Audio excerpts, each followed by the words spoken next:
Nasa sayo kung ano pipiliin mo, uubusin mo yung lakas mo sa kakatunganga sa bahay o uubusin mo yung lakas mo sa mga makabuluhang bagay. Huwag ka mag-alala kasi kahit saan dyan, may mararating ka. Alam mo na yun.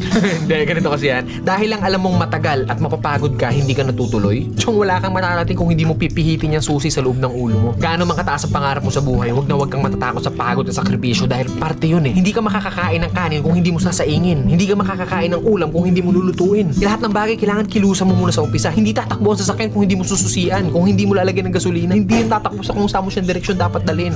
Kailangan kumilos ka. Kailangan ng lakas mo para marating mo kung ano yung gusto mong marating sa buhay. Kasi kung hihiga ka lang dyan, wala mangyayari talaga sa'yo. Hindi po pwede na inaasal natin lahat sa Diyos na parang nasa Diyos, lagi kong idadasal sa Diyos. Hindi po pwede yun. Sabi nga nila, di ba, nasa Diyos ang awa, nasa tao ang gawa. So depende yan sa'yo kung ano yung gusto mong kilos. Sabi nga, work smart, not hard. Hard work nga yung ginagawa mo, pero sablay naman yung mga diskarte mo. Wala rin mangyayari, di ba? Smart move yung ginagawa mo, pero swabe lahat. Kailangan mo lang talaga gamitan ng tamang isip at tamang puso sa lahat ng bagay. Ang pangarap, para kang nagtatanim ng puno. Malaki pangarap mo, malaking puno yung kailangan mong itanim. Hindi naman pwede maghukay ka ng mababaw lang. Hindi naman pwedeng konting tubig lang yung ididilig mo dyan. Kung gusto mo ng malaking puno, malaking trabaho ang kapalit nun. At nasa sayo yun. Then pag nagbunga na yun, hindi po pwede na hayaan mo na lang bumunga yan dyan. Hindi. Kailangan pa rin ng maintenance. Ganon din sa atin. Kung ano yung marating natin, nandoon na tayo sa taas, hindi po pwede na halalan tutay ka na nandun sa taas. Pag hindi mo diniligan yung puno, magbunga man siya isang beses lang and then